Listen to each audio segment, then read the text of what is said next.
Sabe que você tipo, é um cara muito bem sucedido, mano. Você tem milhões aí em criptomoedas aí. Qual que é a dica que você daria pra pessoa chegar no seu primeiro milhão? Basicamente, fazer curso e estudar. Na verdade, a pessoa não deveria investir em Bitcoin primeiro. Ela deveria investir em estudar.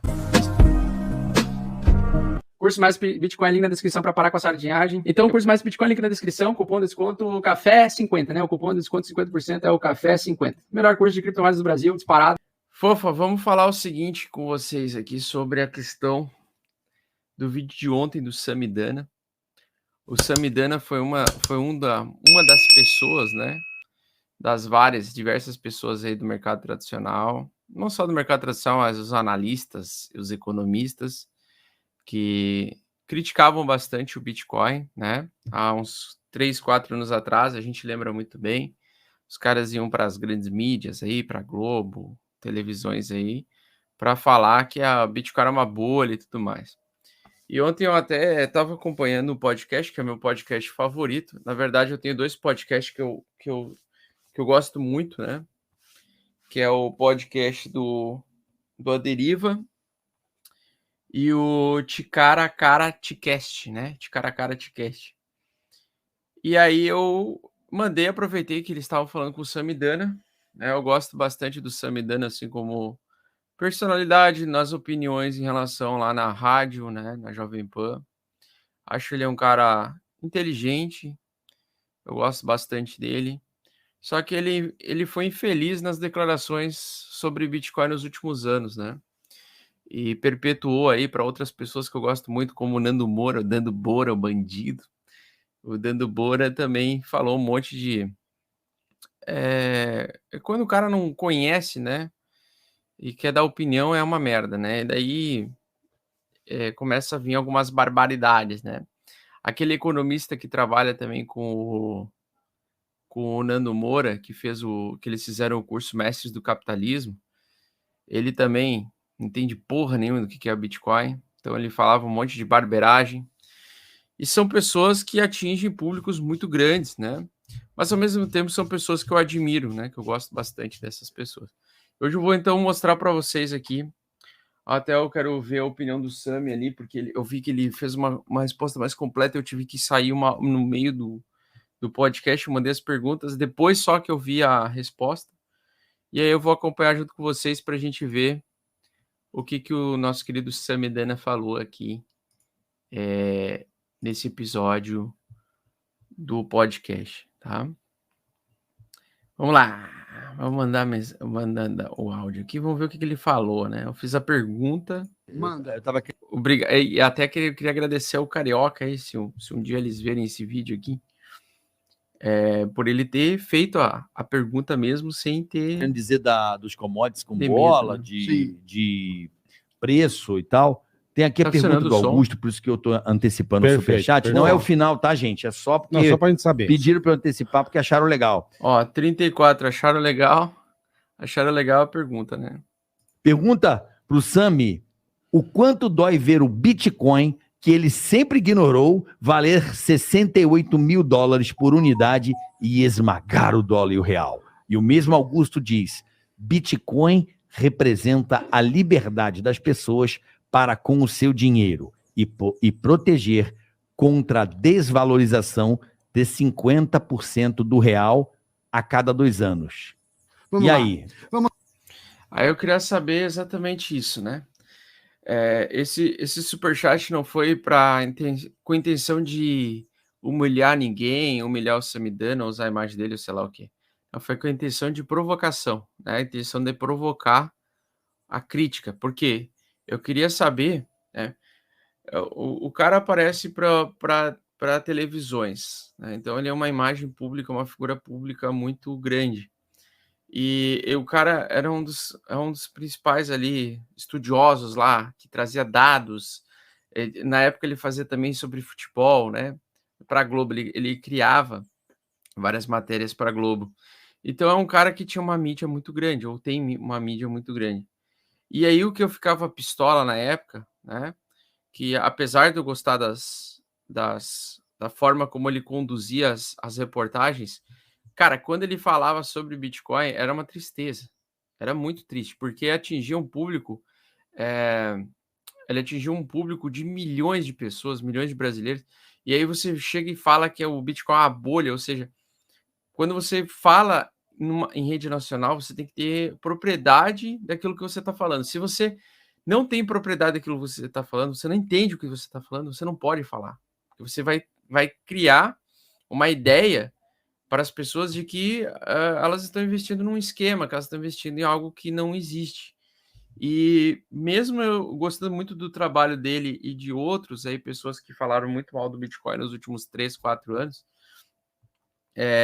eu tive que fazer essa provocação, né? Essa provocação ela não teve a intenção de humilhar, né? Não teve a intenção de, eu tô certo e tu tá errado. Não foi essa a intenção. Infelizmente, as pessoas, algumas levaram para esse lado, mas o que eu queria atingir era, você tem que, eu quero ver se ele reconhece o erro, né? Eu quero testar a humildade dele. Vamos ver se ele reconhece o erro e se isso pode ter um efeito positivo para que depois ele mesmo que apareça numa televisão, sei lá, aleatória, ele mesmo corrija aquilo que ele falou. Basicamente essa era a intenção, né? Ser provocativo. Não ser pau no cu, ser provocativo. Vamos lá. É Augusto Bex. As pessoas falam muito que as pessoas têm que entender o seguinte. Será quanto o Bitcoin não, teve momentos na Globo News e na Globo, sempre que você está num veículo de massa... Se você está num veículo de massa, você tem que ter mais cuidado com o tipo de informação que passa. Por exemplo, o Jornal da Globo, que eu fazia, a Globo News é mais nichada. Pra caralho. Que você não vai nunca dar uma recomendação para ir para algo arriscado. Aí é que tá. Que me cansa um pouquinho, né? A questão do arriscado é um pouco subjetivo. Por quê? Arriscado, se ele está se referindo à volatilidade, que o Bitcoin é volátil e as pessoas não estão preparadas para a volatilidade, e isso é um risco, tá certíssimo. Tá certíssimo. Mas se você vai para a TV, você tem que falar a verdade. Doa o que doer. Né?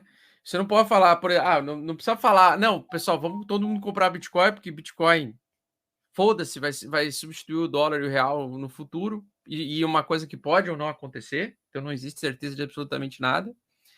Mas, ao mesmo tempo, também você tem que cuidar para não destruir o negócio que veio com a proposta de realmente salvar a humanidade em questão da liberdade das pessoas poder usar o dinheiro do jeito que elas querem. Então, tem que falar o quê? Teria que falar na televisão da seguinte forma. Teria que falar, Bitcoin é um novo sistema financeiro mundial que vem para tentar solucionar os problemas de centralização da humanidade em relação ao dinheiro, ou seja, você ter mais liberdade com o seu dinheiro, porém, ele tem, na sua natureza, uma característica de volatilidade. Tá? É diferente você chegar e falar, não, ele é arriscado porque ele é volátil, porque é uma bolha. É diferente, entendeu?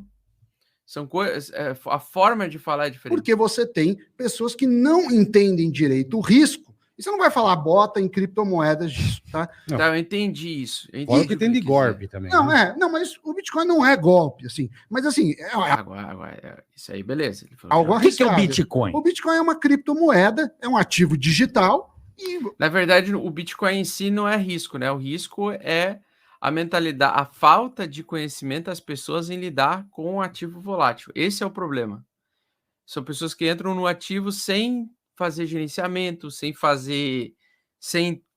tomar uma decisão de saída, sem ter um plano de saída, um ponto de venda. e ele oscila com oferta e demanda. E eu já explico um pouco do preço. Eu quero entender para aquele cara que não tem noção. Tipo, minerar Bitcoin, vamos lá.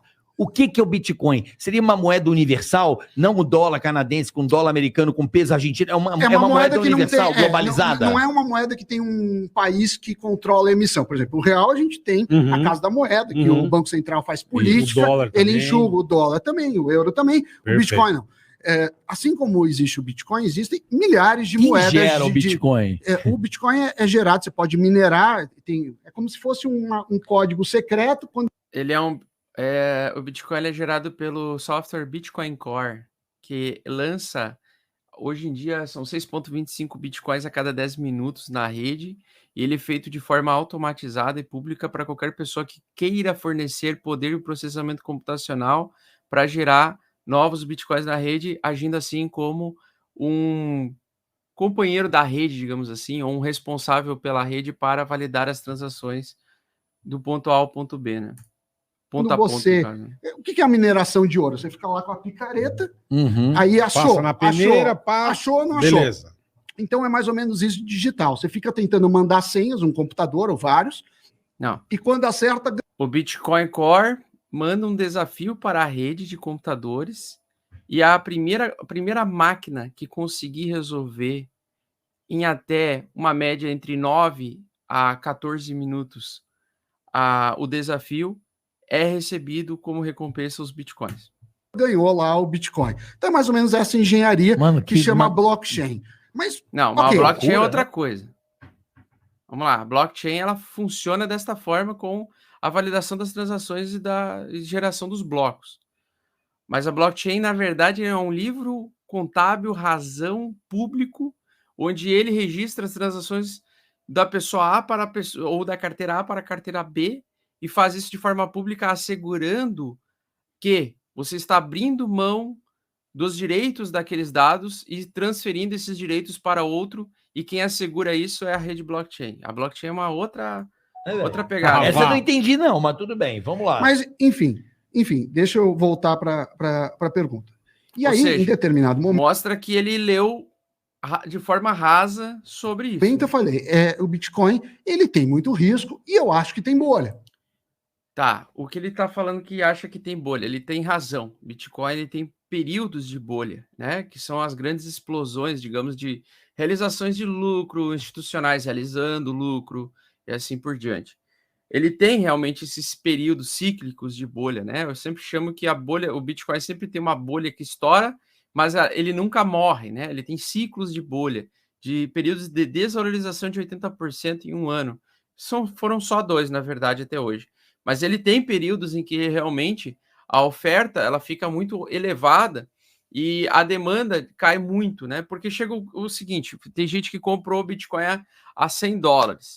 Aí o Bitcoin agora vai valer $100 mil, por exemplo. Cara, em algum momento, alguns desses holders antigos aí vai começar a realizar, assim como fizeram lá em 2017, compraram um Bitcoin a $100, 2 anos depois estava $20 mil por unidade. Um bagulho sobrenatural. Então, logicamente, vai ter esses momentos de realização. Então, quando ele se refere à bolha, é porque o Bitcoin ele também tem o processo de ciclos, tal como a economia funciona como um todo, né? Só que por ser um mercado menor, é mais intenso esse negócio, e à medida que vai passando o tempo, a tendência é o mercado ficar cada vez maior, ele continuar sendo volátil, mas a volatilidade não ser tão violenta, né? E, de fato, depois ele chegou a cair muito, e eu acho que se fez bolha, e depois não, ele se... Como assim se fez bolha? Mostrou muito sólido. E nos últimos tempos, principalmente na pandemia, os governos têm injetado muito dinheiro. O real se desvalorizou muito. Aliás, o real é a terceira ou quarta moeda que mais se desvalorizou nos últimos 2 anos. E aí vocês estão conscientes, né? Eu até ia perguntar para eles estão conscientes de que não só o real como o dólar estão se desvalorizando perante ao Bitcoin por causa dessa impressão infinita de dinheiro que ele comentou, mas também porque o Bitcoin ele é finito, né? E essas moedas são infinitas, né? Então, ou seja, eles não vão conseguir disputar com por exemplo, o Bitcoin não vai desvalorizar junto com o real, por exemplo. É impossível isso. Porque a gente não andou com as reformas, né? E aí eu não vou falar culpa do Bolsonaro, ou culpa dos senadores. Cara, não fez as reformas. Não fez reforma. Fez a da Previdência. Mas precisaria fazer uma reforma tributária, que não fez. Mas não teve a pandemia, ninguém ficou junto. Como é que fica aí? Então a gente acabou indo para outras pautas. Cara, não precisa de reforma porra nenhuma para o negócio deixar de apanhar para o Bitcoin, porque você tem um dinheiro que é impresso do infinito. E você está trocando por uma moeda finita. E gastou muito dinheiro. É lógico que vai se desvalorizar ao longo do tempo. Assim, independente do reforma dinheiro tributária. pro povo é legal. E é importante. Só que se você não fizer uma reforma e cortar custos, o investidor que antecipa isso fala, vai dar merda isso daí, vocês estão gastando que nem louco, não tem de onde tirar, eu não vou ficar nesse país, eu deixo de fazer alguns projetos, eu deixo de abrir empresa, e a Bolsa de certa forma, antecipa isso. Mas vamos voltar no Bitcoin. Exatamente.